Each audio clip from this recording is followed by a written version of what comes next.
한나TV 한나쌤입니다. 오늘은 바로 고려 진도를 나갈 건데요. 자, 고려가 건국된 이후로도 주변에 있는 후백제, 신라들을 하나둘씩 정리하는 과정, 그것이 바로 고려의 후삼국 통일이죠. 고려의 후삼국 통일 과정과 그리고 이제 태조 왕건, 그리고 광종, 성종이 어떠한 정책을 썼는지 그거 이제 오늘 진도를 나가보도록 하겠습니다. 자, 고려의 후삼국 통일 부분은요, 바로 16강, 고려의 후삼국 통일 16강 98페이지를 펴시면 될 것 같아요. 자, 신과 함께 하는 것 2주 패스로 지금 고급 과정을 진도를 나가고 있습니다. 자, 16강 진도 나가볼게요. 자, 첫 번째 이제 후고구려가 고려가 되었죠. 고려 건국. 우리가 저번 시간에 후고구려가 고려가 된 것까지는 공부를 했어요. 자, 918년에 고려가 건국이 되었고, 고려가 건국되고 이어서 발해가 멸망을 합니다. 발해가 멸망하고 그 유민들을 고려가 흡수를 했죠. 어쨌든 발해는 그 고구려의 뒤를 이은 나라였기 때문에 또 이어서 고려로. 근데 고려라는 이름을 지은 것 자체도 고구려의 뒤를 이은 거예요. 그러니까 고구려 이퀄 고려라고 생각해도 되는 게, 예를 들어서 여러분 조선이라는 이름이 옛날에 당군왕검이 만든 조선이 원래 그냥 조선이었어요. 그 조선을 그대로 갖다 쓴 겁니다. 그럼 우리가 역사에서 조선이 두 개잖아요. 그러다 보니까 그거를 가리기 위해서 앞에 고자를 붙인 거예요. 고조선, 조선. 고려도 마찬가지입니다. 고려, 구려 뭐 이런 식으로 고려란 명칭을 쓰다가 고구려, 고려 이런 식으로. 그러니까 고려란 명칭은 고구려에서 본딴 거다라고 생각하시면 돼요. 왜냐하면 그 고구려 왕도 고려왕 이런 식의 명칭을 썼기 때문에 거기다가도 고자를 붙인 거라고 생각하시면 돼요. 어쨌든 고구려를 이어받았다는 정신으로 고려라고 썼다. 자, 그리고 나서 발해가 멸망하고 나서 이제 후백제가 계속해서 신라를 칩니다. 이 와중에 고려는 누구를 지원해줬냐면 신라를 지원을 해줬어요. 후백제가 훨씬 더 군사력이 셌기 때문에 이제 신라를 도와줬어요. 신라는 그냥 그대로 흡수하려고. 그래서 이제 후백제가 신라를 공격한 거긴 한데, 신라랑 고려랑 힘을 합쳐가지고 싸운 거기 때문에 후백제가 고려랑 싸운 걸로 이렇게 적겠습니다. 자, 그리고 나서 이제 신라는 이제 항복을 하고, 견훤이 먼저 귀순을 하고, 견훤왕이 귀순. 자기 아들과의 싸움에서 견훤이 금산사에 가두고 나서 귀순하고 돌아오고, 견훤이 이제 왕건하고 싸우게 되는 거죠. 그러니까 견훤이 자기한테 군대를 주라고 그래서 자기 아들을 치려고, 신검을 치기 위해서. 그 다음에 이제 신라는 투항. 신라 항복. 경순왕이 투항. 그러고 나서 이제 본격적인 후삼국이 통일이 되는 거죠. 그래서 크게 보면 이런 과정이 됩니다. 여기에 세부적인 내용을 한번 필기를 해보도록 할게요. 자, 일단 연도를 위에다가 간단히 적어볼게요. 자, 중요한 타이틀 918년 고려 건국 정도 외워주시고요. 발해 멸망 연도는 외워주시면 좋겠죠. 926년. 그리고 후백제 고려는 계속 전투 있었고, 견훤이 귀순한 연도까지는 뭐 외울 필요 없습니다. 둘 다 935예요. 그 다음에 어쨌든 후삼국 완벽하게 통일하는 게 936년에. 그래서 고려 건국어 발해 멸망전도 연도는 외워주시면 좋습니다. 자, 그 다음으로 이제 세세적인 내용을 한번 얘기를 해볼게요. 자, 고려를 건국했어요. 후고구려를 이어받았다. 그런 이름으로 이제 고려를 건국을 했는데, 왕건이 건국을 했어요. 근데 왕건이 건국을 했는데, 왕건이 처음에 즉위식은 어디서 했냐면, 원래 수도가 철원이었잖아. 후고구려가 철원이었어요. 한창 궁예가 관심법을 쓰고 미륵 뿌리다 이렇게 미쳐갈 때가 철원이었죠. 어쨌든 철원궁에서 궁예를 몰아내고, 그리고 왕건이 즉위식을 합니다. 그리고 나서 이제 왕건은 이 철원은 너무 땅이 좁고 계획된 수도가 아니다 이렇게 얘기를 하고, 본인의 본거지였던 원래 왕건이 송악의 호족이었거든요. 송악 쪽으로 돌아옵니다. 그 송악이 지금의 개경이 되는 거죠. 그래서 송악으로 옮겨져요. 왕건이 송악으로 이전을 하고, 여기가 바로 지금의 개경이 되는 거죠. 그래서 개경을 수도로 삼고 이제 고려를 건국을 합니다. 주변에 이제 후백제랑 이제 신라랑 정리를 해야겠죠? 그런 와중에 926년에 발해가 멸망을 합니다. 누구에 의해서? 거란에 의해서 멸망을 하죠. 이래가지고 발해를 멸망시킨 나라가 거란이다. 그래가지고 태조왕건은 거란을 엄청나게 적대했어요. 이따가도 설명을 한 번 더 할 거지만 만복유 사건이라고 그래가지고 막 낙타를 막 말려 죽이고 막 그런 식으로 거란하고 적대를 했습니다. 발해를 멸망시킨 나라이기 때문에 그런 거예요. 발해는 고구려의 뒤를 이은 거니까. 명칭 자체가 고구려를 이은 게 고려죠. 그래서 발해가 멸망을 하고 이제 발해 태자를 받아줍니다. 발해 태자와 이제 유민들이 고려로 내려와요. 그리고 나서 이제 발해 태자에게 왕시성을 항사합니다.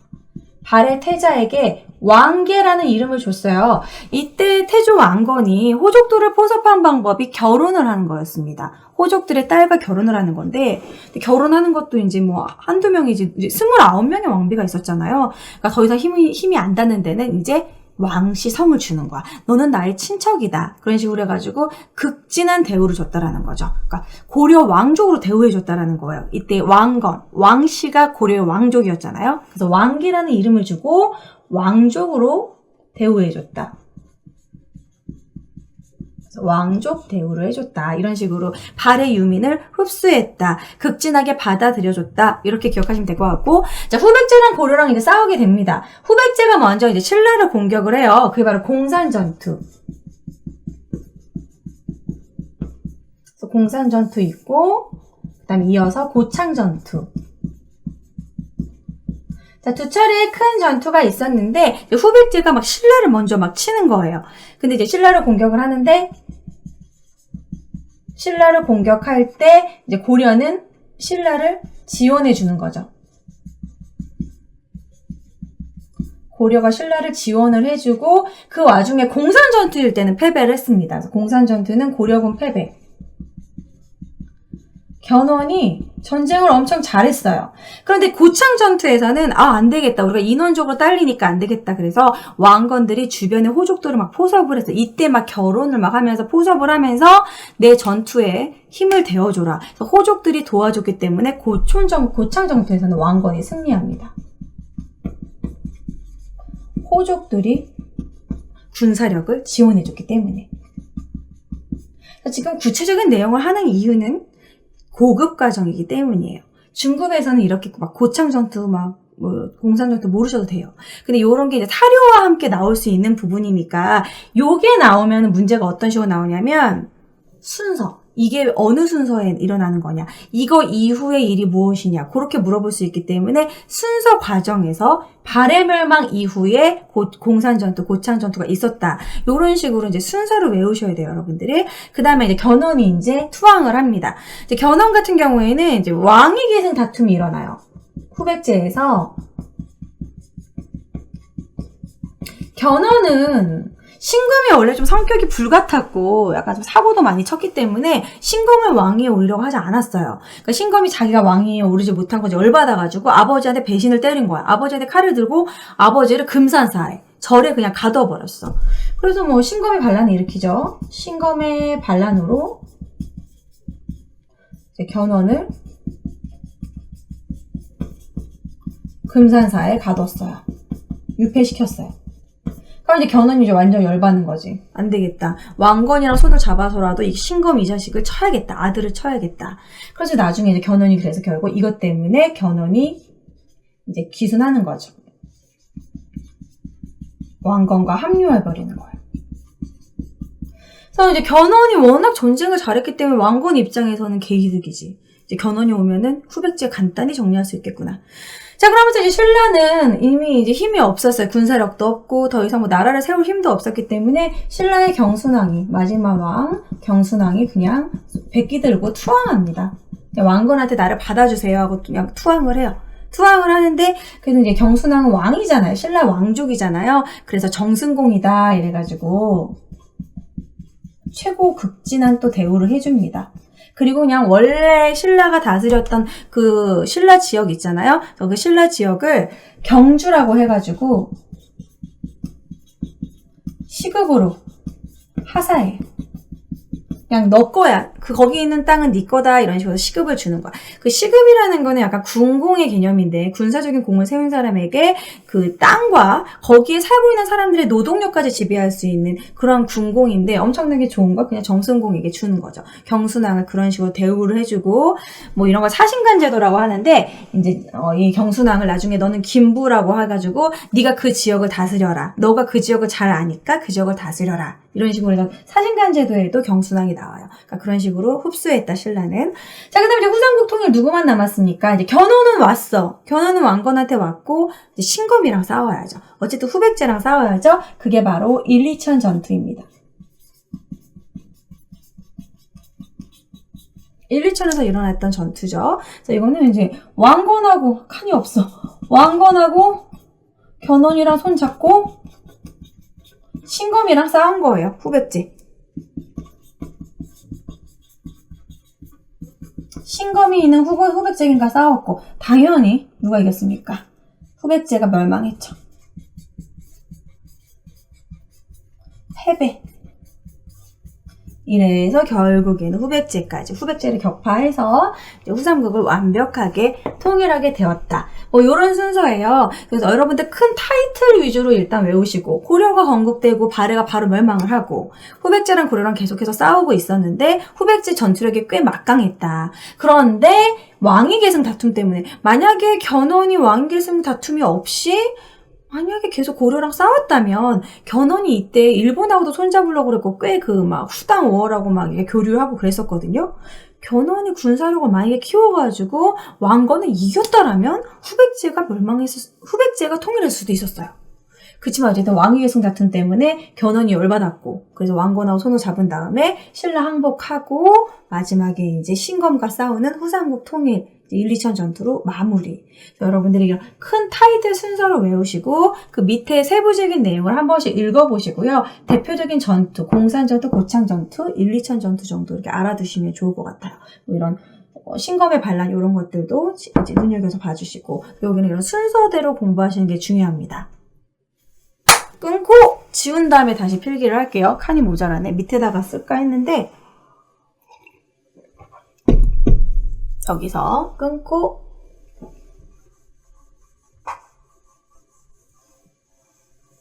채팅창에서 뭐라는 거지? 언니님? 요즘 CJ급도 대기업이라 합니까? CJ요? CJ는 대기업 아닌가요? CJ가 그냥 이젠 설탕 회사가 아니잖아. 설탕 뿐만 아니라 CJ, MCN도 CJ가 제일 크고, CJ 엔터, 영화, CJ 크지 않나요? 그 정도면 대기업이죠. 내 친구 언니가 이제 숙대 나와가지고 애경에 들어가는데도 잘 들어갔다 그러던데. 그래서 애경이 어디야? 비누 만드는데.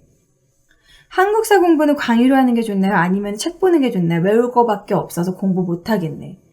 이미 그런 마인드를 갖고 있으면은 공부하기 싫죠. 시작도 안 해놓고. 외울 게 많다라는 부분은 어떤 과목이든 다 암기는 기본으로 있어요.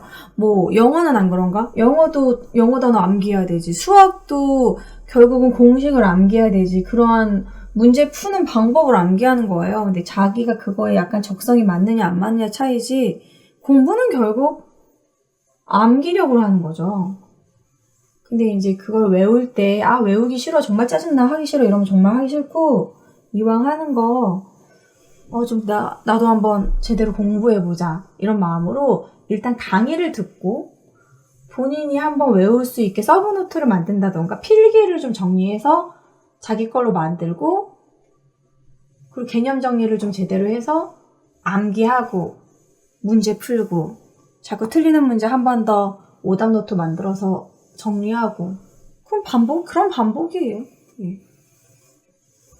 공부를 쉽게 하는 방법은 없어요. 노력을 안 하는 것 뿐이지.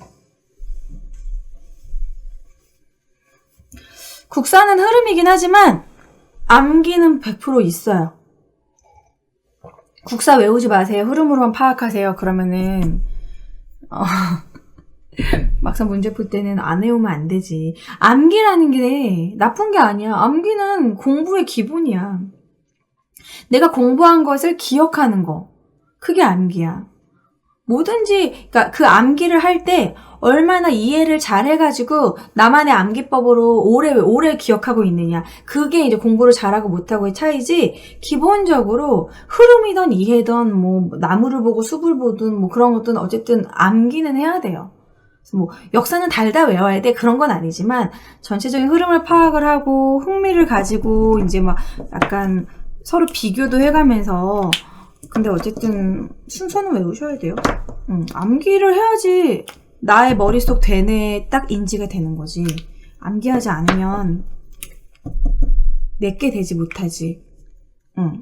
그치, 순수하게 암기는 아니지만 결과적으로는 외워야 되는 거야. 어떤 공부든 암기를 안 하는 공부는 없어요. 어쨌든 다음 주 넘어가도록 할게요. 자, 준비 시작.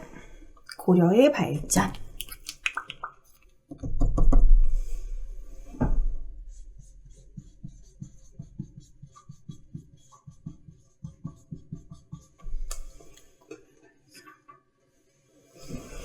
자, 그래서 정리해 볼까요? 이거는 빨간색으로 추가로 쓰고 파란색으로 왕 이름을 쓰자. 태조.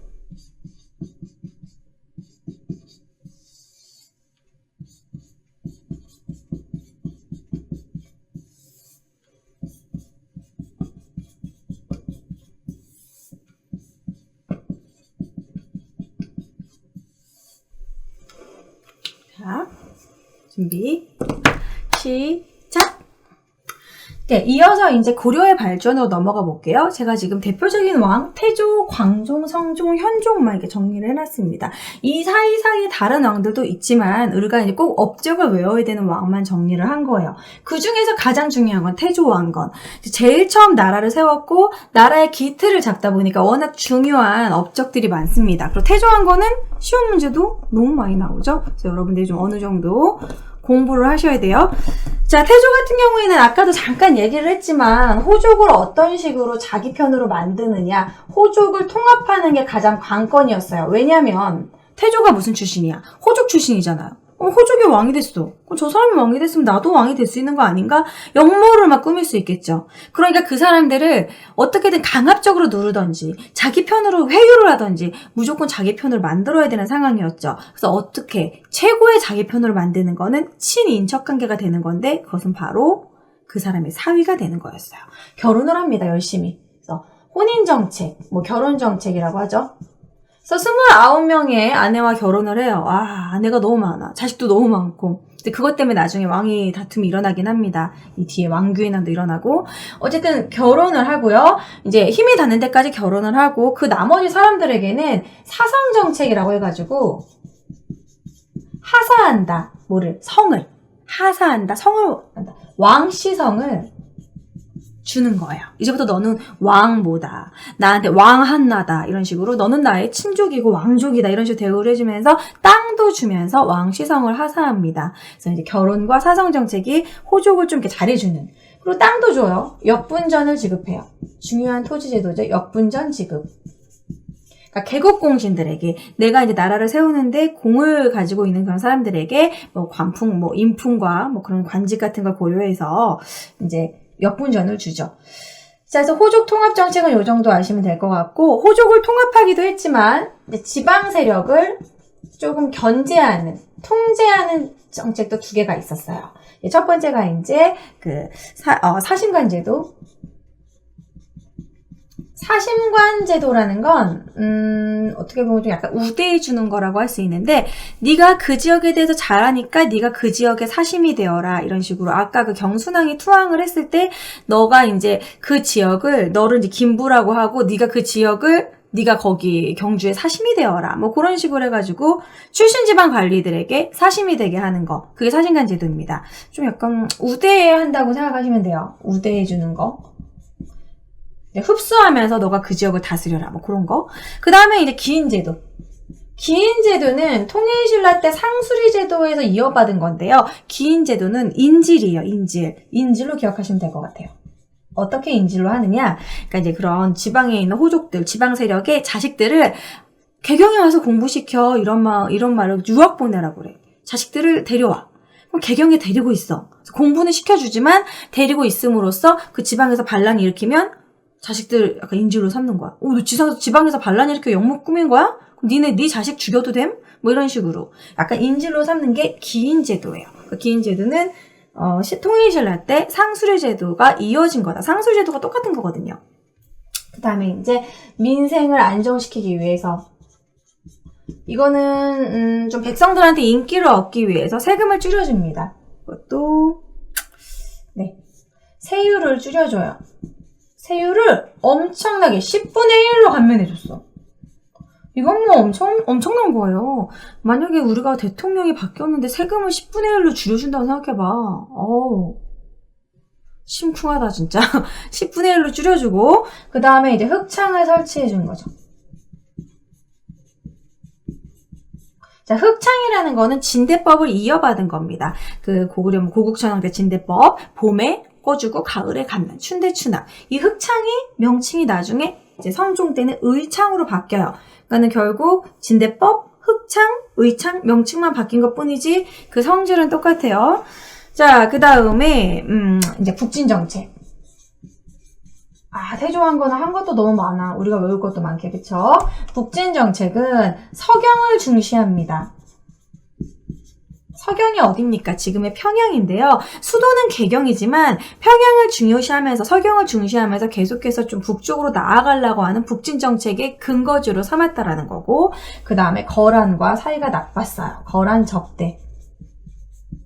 거란은 발해를 멸망시킨 나라다 해가지고 엄청나게 노골적으로 적대를 하는 게 대표적인 사건이 만부교 사건입니다.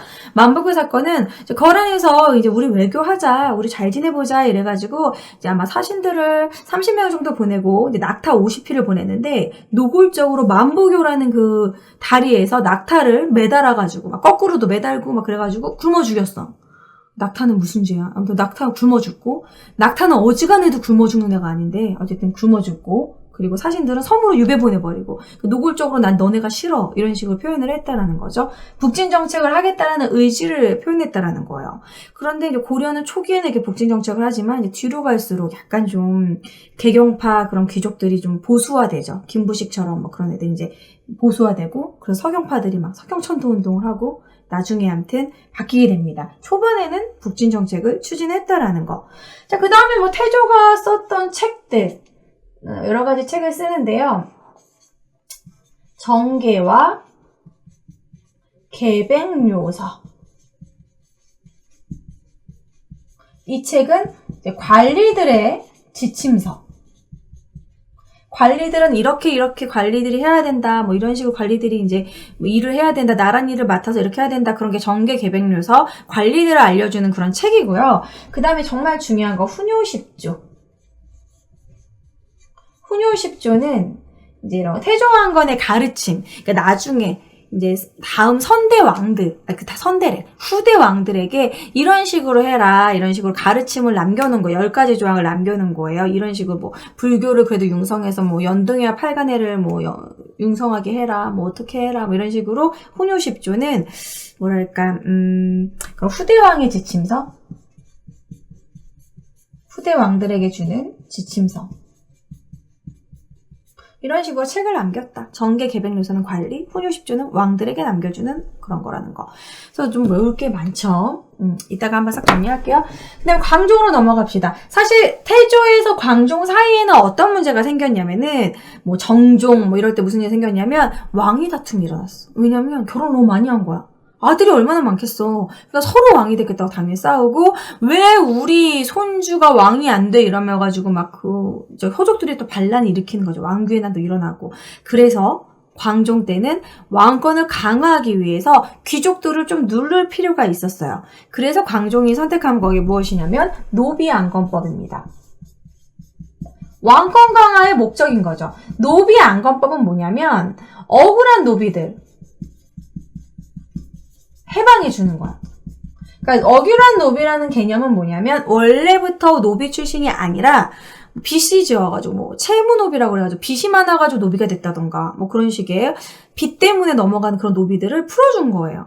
너는 원래 노비 출신이 아니니까 양인으로 풀어준다. 그러면 노비들 얼마나 고맙겠어. 그치만 너는 양인이 됐으니까 세금을 이제부터 내야 돼.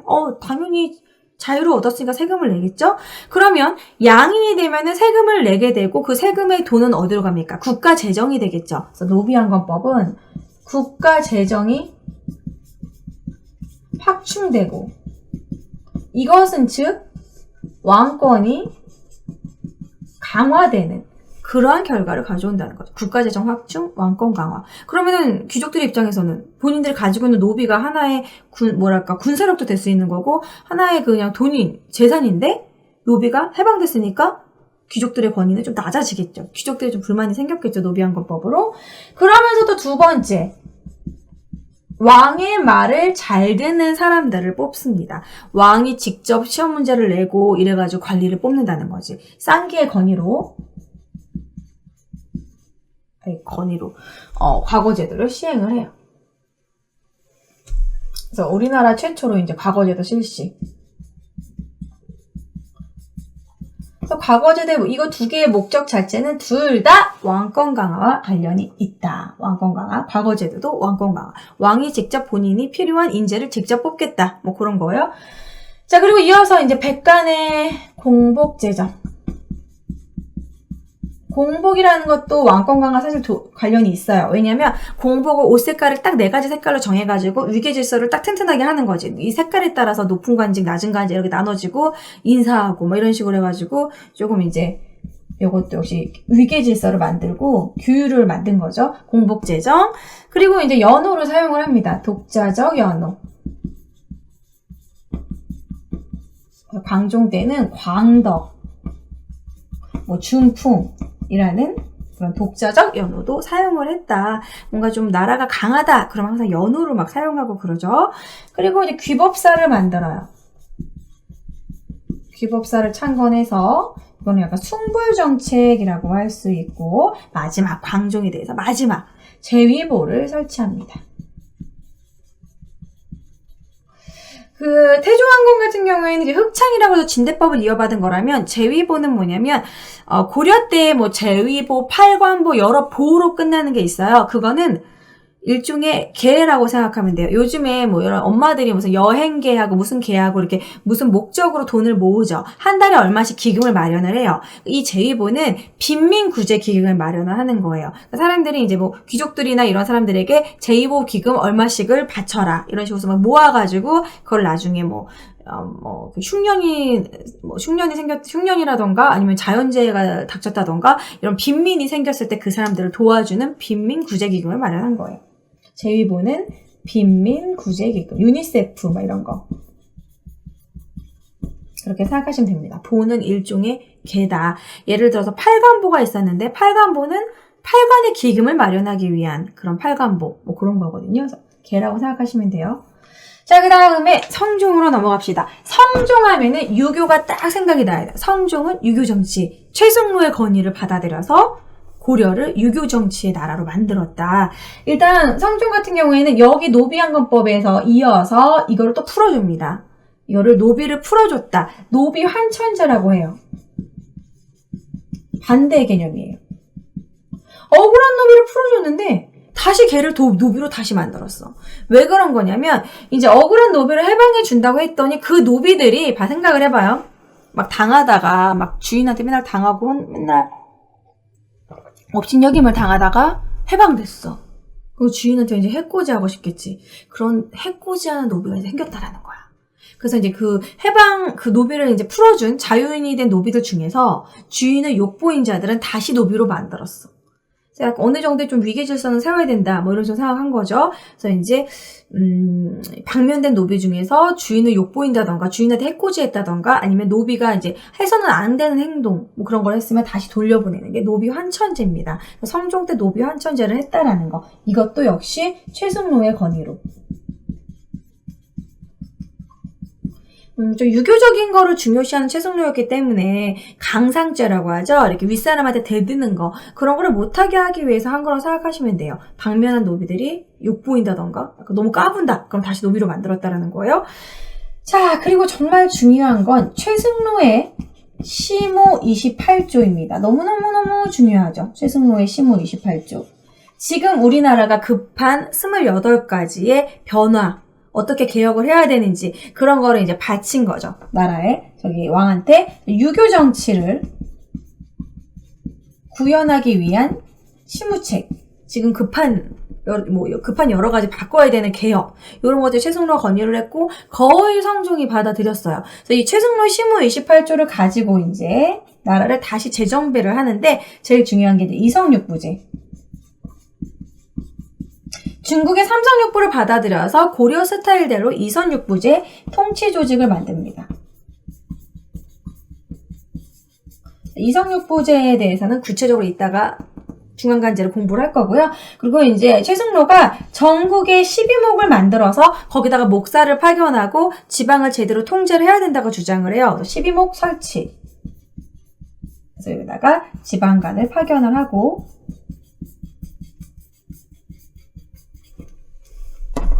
자, 그리고 이제 성종 유교, 최승로도 유교를 중요시하면 유교적인 공부를 해야겠죠? 국자감을 설치합니다.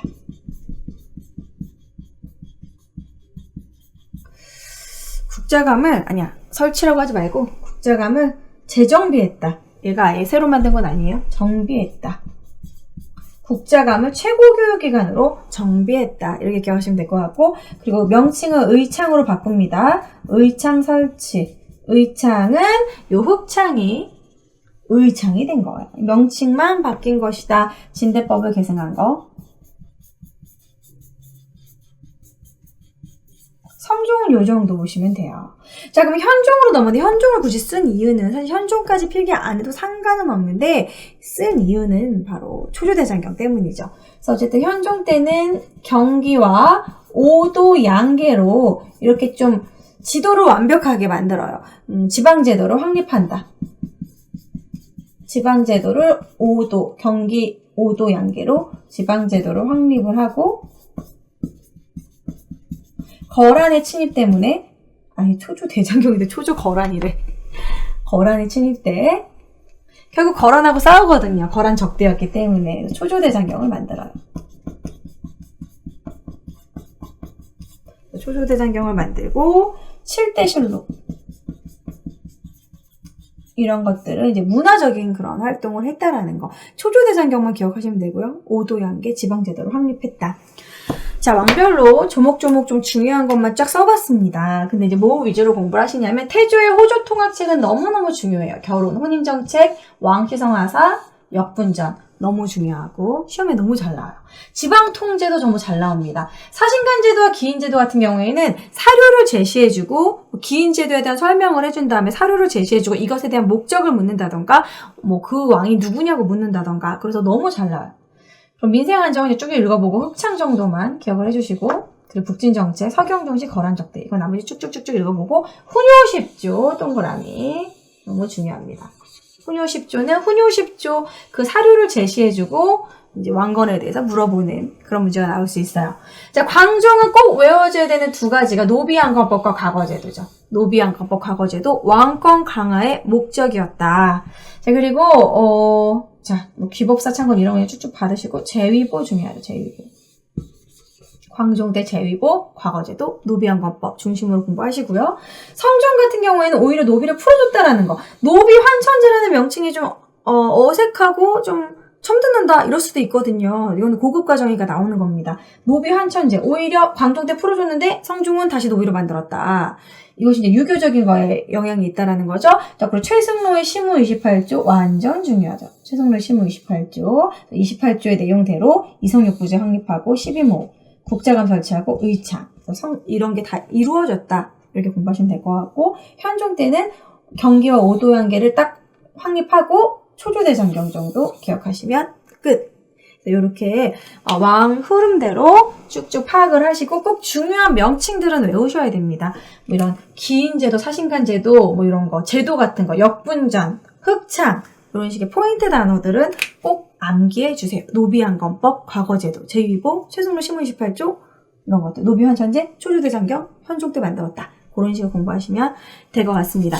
다음 시간에는요, 그 오도양계랑 그 이성육부제에 대해서 구체적으로 중앙관제를 진도를 나가보도록 할게요. 자, 보신 분들 여기 좋아요와 구독 버튼 한 번씩 클릭 부탁드리고요. 다음 강의 때 뵐게요. 안녕!